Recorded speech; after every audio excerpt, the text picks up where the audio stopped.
नमस्कार, देश प्रदेश में आपका बहुत बहुत स्वागत है। दिल्ली से मैं हूं शरद शर्मा। दिल्ली में आज बरसात हुई और एक अहम मुलाकात हुई। पश्चिम बंगाल की मुख्यमंत्री ममता बनर्जी ने आज दिल्ली आकर प्रधानमंत्री नरेंद्र मोदी से मुलाकात की। इसके अलावा उनकी मुलाकात कुछ वरिष्ठ कांग्रेस नेताओं से भी हुई है। ममता बनर्जी के इस पूरे दिल्ली दौरे के बारे में खबर देखने के लिए चलते हैं मेरे सहयोगी राजीव रंजन के पास। दिल्ली आई ममता बनर्जी प्रधानमंत्री नरेंद्र मोदी से मिली। बंगाल चुनाव में बीजेपी को पटखनी देने के बाद पेगासस जासूसी पर जांच बिठाकर ममता साबित कर चुकी है कि केंद्र पर हमले का कोई मौका वो चुकेंगे नहीं। इसलिए प्रधानमंत्री से इस मुलाकात पर सबकी नजर रही। पेगासस में मैं चाहती हूँ कि प्राइम मिनिस्टर एक ऑल पॉलिटिकल पार्टी मीटिंग बुलाए। मीटिंग बुला के सबको सब बात करके ओपिनियन लेके कोई ना कोई सुप्रीम कोर्ट से इंक्वायरी हम लोग को होना चाहिए। बीजेपी अभी से चेतावनी दे रही है कि ममता दिल्ली न आए। 2019 में उन्होंने किया था, सारे विपक्ष के नेता को कोलकाता बुला के ब्रिगेड में सभा भी किया था, लेकिन नतीजा क्या निकला? मोदी जी 282 से 3 से 3 हो गए। ये बहुत दूर है, बंगाल को संभाल ले पहले। मोदी जी होते हुए किसी को कोई चिंता नहीं है, वो संभाल लेंगे देश को। बंगाल में बीजेपी को ममता ने जिस तरह से रोका, उसके बाद राष्ट्रीय राजनीति में उनकी हैसियत कितनी बढ़ी हुई है, शायद इसका एक प्रमाण ये भी था कि उनसे कांग्रेस के 3 दिग्गज नेता मिलने आए। पहले कमलनाथ, फिर आनंद शर्मा और बाद में अभिषेक मनु सिंघवी। हमने कोई रणनीति की बात नहीं करी जी, कोई रणनीति की बात नहीं करी, वो हमारी नेता करेंगी। पर हमने देश में आज क्या स्थिति है, आज महंगाई, आज कानून व्यवस्था, आज ये दबाने और छिपाने की राजनीति, ये राजनीति पर आवश्यक बात करी है। बीजेपी का मुकाबला करने के लिए सारे विपक्षों को एक मंच पर आना चाहिए, तभी। देखिए, इसमें मैं इसका उत्तर देने में सक्षम नहीं हूँ। इस देश में इतने दल हैं, पर समान विचार वाले लोगों को कुछ राष्ट्रीय महत्व के विषयों पे आम सहमति बनानी चाहिए। हालांकि अभी 2024 दूर है, बावजूद विपक्ष की गोलबंदी शुरू हो गई है। अपने जुझारू तेवरों की वजह से ममता इस गोलबंदी के केंद्र में हो सकती है, लेकिन सवाल है क्या विपक्ष अपनी दरारें भर पाएगा?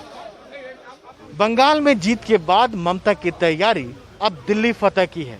हालांकि बहुत मुश्किल है, बावजूद इसके ममता को ये लगता है कि अगर वो केंद्र सरकार और बीजेपी पर दबाव नहीं बनाएगी तो यह दोनों उसे बंगाल में चैन से बैठने नहीं देंगे।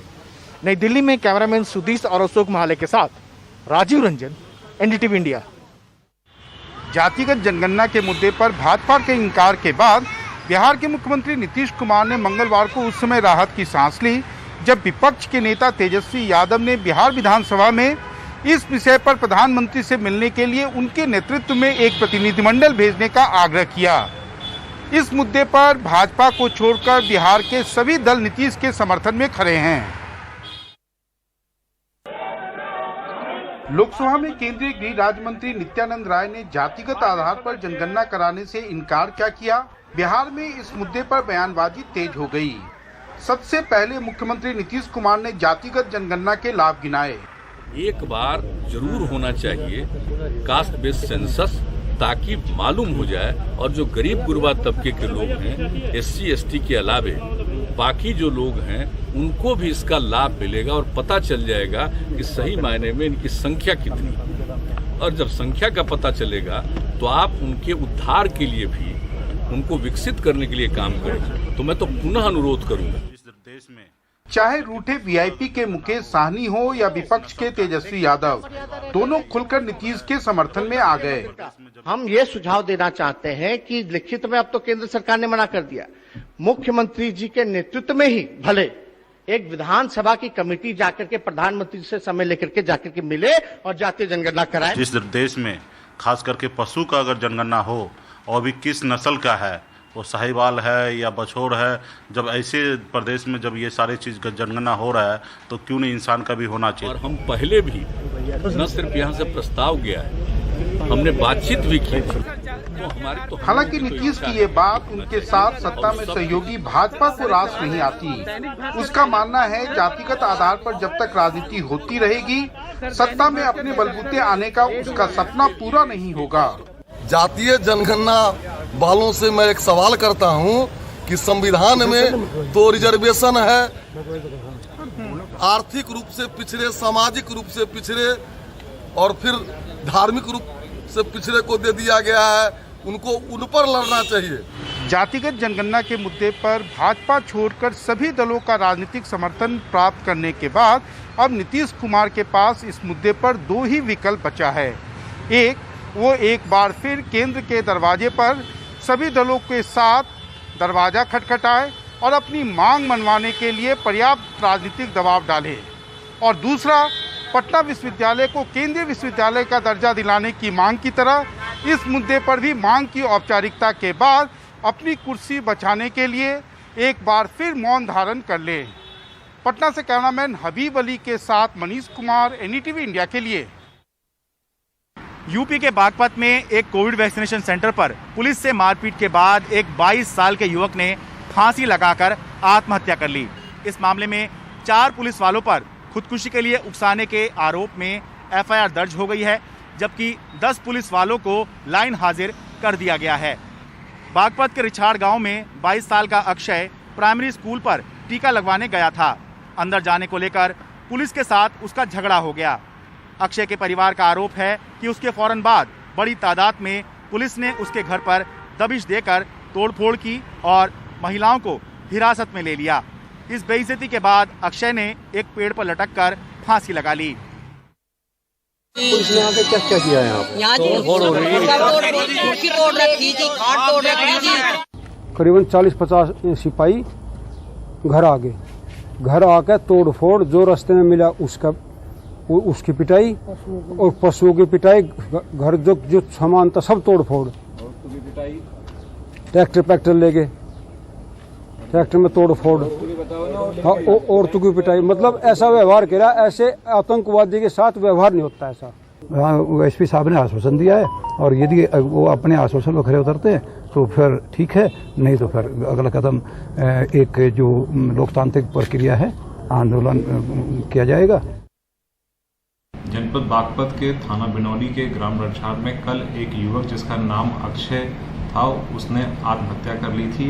इस प्रकरण में परिवारजनों का आरोप था कि पुलिस की दबिश के दौरान की गई बर्बरता की वजह से डरकर उस युवक ने आत्महत्या की है। इस संबंध में परिवार के दी गई तहरीर पर मुकदमा पंजीकृत कर प्रथम दृष्टया 11 पुलिस कर्मियों को लाइन हाजिर कर दिया गया है। इसमें डेड बॉडी को पोस्टमार्टम के लिए भेज दिया गया है और इसमें दोषियों के खिलाफ कठोर कार्रवाई की जाएगी। कि उसके परिवार के लोगों का कहना था कि वो अपनी मां को टीका लगवाने के लिए लेकर के गया हुआ था। पुलिस का कहना है कि वो पुलिस के किसी स्टाफ से उसने कहा कि मेरी मां बड़ी हैं, उम्र उनकी ज़्यादा है, उनको पहले लगवा दो। उसका कहना था कि यहाँ पे उनसे भी ज़्यादा उम्र के तमाम लोग खड़े हैं, अगर उनको पहले टीका लगवा दिया जाएगा तो उनके साथ नाइंसाफ़ी होगी या वो ऑब्जेक्शन करेंगे। लड़का नहीं माना, शायद वो अंदर घुस गया। अंदर जो पुलिस का सिपाही था उसके साथ कुछ कहा सुनी हुई, शायद उसने उसको बाहर निकलने कहा होगा। आपस में कुछ झगड़ा हुआ, एक सिपाही ज़मीन पे गिरा हुआ है, सिपाही ने शायद सिपाही को नहीं गिराया होगा, आपस में कुछ झगड़ा हुआ होगा, उसमें वो गिरा होगा। बहरहाल इसमें कुछ मारपीट बहुत ज़्यादा वहाँ पे हो गई और उसको गर्दन से पकड़ के दबोच के एक वीडियो में पुलिस जो है बाहर निकालते हुए नज़र आ रही है। परिवार का कहना है कि उसके बाद घर पे पुलिस ने दबिश दी, बड़ी तादाद में फोर्स आई, उन्होंने घर का सामान तोड़ दिया, गाड़ी तोड़ दी और उनके साथ बदसलूकी की, ऐसा उनका आरोप है। ये सब कुछ जांच का विषय है, लेकिन बड़ी बात यह है कि कुछ तो हुआ होगा कि एक 22 साल के लड़के ने खुदकुशी कर ली। भले ये बात साबित ना हो कि पुलिस ने उसके परिवार की महिलाओं से बदसलूकी की या पुलिस ने वहां घर में बहुत कोई तोड़फोड़ कर दी या पुलिस ने ज्यादती की, कुछ तो हुआ होगा। बिला वजह एक 22 साल का बच्चा जो है वो फांसी पे पेड़ पे तो लटक नहीं गया होगा। तो लेकिन परिवार का यही कहना है। और ये एक ऐसे मसले होते हैं कि अक्सर ये होता है कि कोई क्यों तोड़ के आगे बढ़ना चाहता है, वो सिनेमा के टिकट की लाइन में भी, राशन की लाइन में भी और यहाँ पे वैक्सीनेशन की लाइन में भी अक्सर इस तरह की चीज़ें होती हैं। वहाँ पे जो स्टाफ या कम से कम जो पुलिस वाले हैं जिनको भीड़ को नियंत्रण करने की ट्रेनिंग दी जाती है, उनके अंदर इतना पेशेंस और इतना प्रैक्टिकल अप्रोच होना चाहिए कि हालात ऐसे ना हो कि किसी के घर पे दबिश देनी पड़े और 10-12 इस लड़के के साथ 10 लोगों के खिलाफ मुकदमा भी पुलिस ने दर्ज किया था कि इस तरह की नौबत ना आने पाए कि जिसका अंजाम एक लड़के की खुदकुशी में हो। पॉर्न फिल्म केस में गिरफ्तार राज कुंद्रा को अदालत ने जेल हिरासत में भेज दिया है। हालांकि मामले की जांच कर रही क्राइम ब्रांच ने कुंद्रा की पुलिस हिरासत और 7 दिन तक बढ़ाकर देने की मांग की थी, लेकिन अदालत ने इनकार कर दिया। जेल हिरासत मिलते ही राज कुंद्रा के वकील ने अदालत में जमानत की अर्जी दी, जिस पर 28 जुलाई को सुनवाई है। इस बीच पता चला है कि शुक्रवार को शिल्पा शेट्टी ने राज कुंद्रा से नाराजगी जताई थी। शुक्रवार 23 जुलाई को जब मुंबई पुलिस राज कुंद्रा को लेकर उनके जुहू वाले घर में गई तो पत्नी शिल्पा शेट्टी कुंद्रा को देखते ही बिफर गई। पुलिस सूत्रों के मुताबिक शिल्पा ने राज कुंद्रा से कहा, हमारे पास ऊपर वाले का दिया सब कुछ है, तो फिर ऐसी कौन सी जरूरत थी जो ये सब करना पड़ा। इससे परिवार का नाम भी खराब हुआ और मुझे कई प्रोजेक्ट छोड़ने पड़े। पुलिस के मुताबिक शिल्पा शेट्टी ने कुंद्रा के राज से अनभिज्ञता जताई है, लेकिन ये सवाल अब भी बना हुआ है कि 2020 में शिल्पा शेट्टी ने वियान कंपनी से इस्तीफा क्यों दिया था। इस बीच पुलिस ने राज कुंद्रा और रायन थोर्प को अदालत में पेश कर मामले में और 7 दिन की पुलिस हिरासत मांगी। पुलिस ने अदालत को बताया कि राज कुंद्रा के सिटी बैंक और कोटक महिंद्रा बैंक के डेबिट अकाउंट सील किए गए हैं। कोटक महिंद्रा बैंक अकाउंट में 1,67,000 रुपए जमा है। राज कुंद्रा को एप्पल कंपनी से 1,64,00,000 रुपए मिलने की जानकारी मिली है, लेकिन गूगल से पेमेंट की जानकारी आनी बाकी है। 24 जुलाई को राज कुंद्रा के ऑफिस की तलाशी में 9 डिजिटल फाइल्स मिली हैं, जिनमें विदेशों से आए लेन देन का डेटा भी है। राज कुंद्रा के मोबाइल और घर से मिले मैकबुक से हॉटस्टार के आमदनी और खर्च से जुड़े चैट मिले हैं, जबकि बचाव पक्ष की तरफ से दावा किया गया कि मामले में चार्जशीट पहले से फाइल है। राज कुंद्रा को 2 बार पुलिस हिरासत मिल चुकी है और वो जांच में सहयोग कर रहे हैं, इसलिए और हिरासत की जरूरत नहीं। अदालत ने न सिर्फ कुंद्रा की पुलिस हिरासत बढ़ाने से इनकार किया, बल्कि जमानत अर्जी पर सुनवाई के लिए तारीख भी तय कर दी।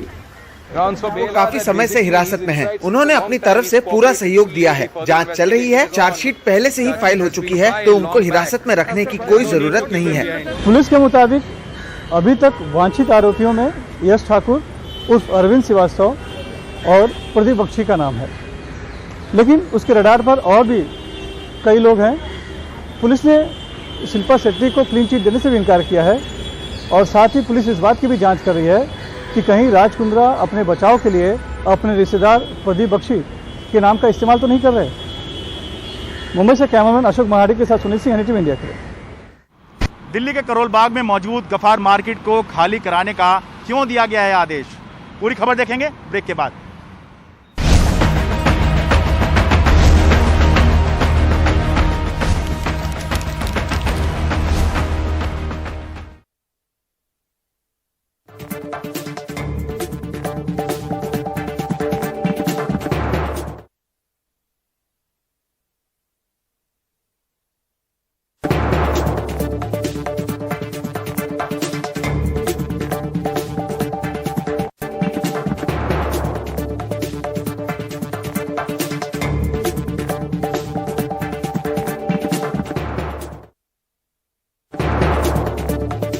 रखे आपके घर को अंदर से स्ट्रॉन्ग। बिरला TMT स्टील, अपने देश ता मजबूत।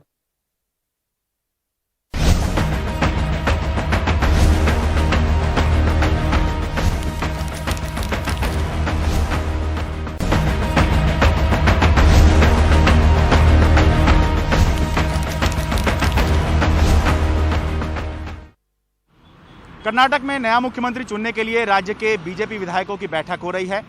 कल ही BS येदियुरप्पा ने मुख्यमंत्री पद से इस्तीफा दे दिया था। उम्मीद है कि विधायकों की बैठक के बाद येदियुरप्पा के उत्तराधिकारी का नाम तय हो जाएगा। बैठक के लिए 2 केंद्रीय मंत्रियों धर्मेंद्र प्रधान और जी किशन रेड्डी को पर्यवेक्षक नियुक्त किया गया है। येदियुरप्पा कर्नाटक के प्रभावशाली लिंगायत समुदाय से आते हैं। ऐसी चर्चा है कि लिंगायत समुदाय के ही किसी प्रभावशाली नेता को मुख्यमंत्री पद की कमान सौंपने पर बीजेपी में विचार चल रहा है।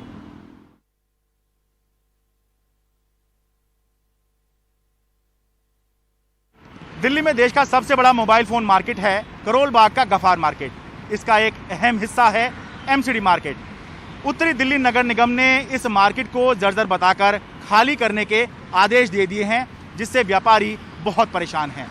एशिया की सबसे बड़ी मोबाइल की मार्केट है। हाँ। बहुत अच्छी फेमस मार्केट है। हाँ। इसका सुधार करने की बजाय इसको ख़त्म करने की बात की जा रही है। हम गवर्नमेंट से, हम बीजेपी से, हम सभी अपने लीडर से यही दरख्वास्त करते हैं कि इसको रिपेयर करवाइए, इसको ख़त्म करने की कोशिश मत कीजिए। मैं तो चाह रहा था नोटिस के साथ थोड़ी सी गोलियां भी आ जाती अपनी पसंद से, जैसे हमारे पे 5 आदमी बैठे हैं तो 5 गोलियां भी साथ में दे देते तो वही ज़्यादा बढ़िया होता। आज के ज़माने में तुगलक की फरमान है, सीधा सीधा 3 दिन में आप नोटिस भेजने का क्या मतलब है? 3 दिन में ये तुगलक की फरमान हमारे सिर पे थोप दिया गया है। व्यापारी नाराज हैं। एक नोटिस भेजकर दुकान खाली करने को कह दिया गया है। ये एमसीडी मार्केट है, करोल बाग के गफार मार्केट का अहम हिस्सा। यहाँ मोबाइल फोन और उनकी एक्सेसरीज मिलती है, उनकी रिपेयरिंग होती है।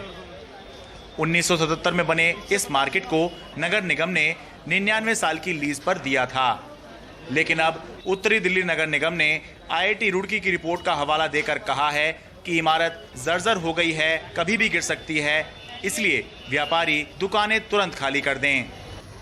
गुरविंदर सिंह की 1996 से यहाँ मोबाइल रिपेयरिंग की दुकान है। 5 लोगों को इनसे सीधा रोजगार मिलता है। बताते हैं कि नगर निगम ने सीधा नोटिस दे दिया कि खाली कर दो। तो हमारे बारे में सरकारों को सोचना चाहिए। अगर बिजनेस नहीं दे सकते तो किसी का बिजनेस नहीं लेना चाहिए। मार्केट एसोसिएशन नगर निगम की मंशा पर सवाल उठा रही है। उनका कहना है नगर निगम की नजर पहले से ही मार्केट की प्राइम लोकेशन की जमीन पर है। मेरे पास कुछ प्रूफ हैं, डॉक्यूमेंट्री प्रूफ हैं। ऐसे नहीं है जैसे प्रम्बल था 16 मार्च 2016 आप निकलवाई है, उसमें क्लियर लिखा हुआ है कि सैलरी नहीं है हमारे पास, इसको तोड़ के बनाना है, जैसे मैंने अभी आपको पहले भी बताया। अच्छा, रेवेन्यू इकट्ठा करने के लिए इसको तोड़ के बनाएंगे, फिर बेचेंगे, फिर पैसा कमाएंगे। अच्छा, मामला व्यापारी से जुड़ा हुआ है, इसलिए अब कार्रवाई से पहले बातचीत की बात कही जा रही है। अच्छा, खाली तभी होगी जब आगे की व्यवस्था पूरी दिखाई देगी। पहले व्यापारियों को हमने अभी 3 दिन पहले राउंड हुआ है, जोगीराम जी हमारे स्टैंडिंग कमेटी आए थे, उनके साथ मीटिंग करेंगे, उनके साथ बैठेंगे, उनके सुझाव लेंगे, जो उचित निर्णय होगा जब उसके लिए हम काम करेंगे। किसी भी व्यापारी को घबराने की कोई ज़रूरत नहीं है, पहले उनको स्थान दिया जाएगा, उसके बाद हम ये काम करेंगे। अब व्यापारी से बातचीत करके इस मामले का कोई हल निकालने की बात कही जा रही है। बहुत अच्छी बात है, लेकिन ये बातचीत नोटिस भेजने से पहले भी की जा सकती थी। करोल बाग दिल्ली से मैं शरद शर्मा, NDTV इंडिया।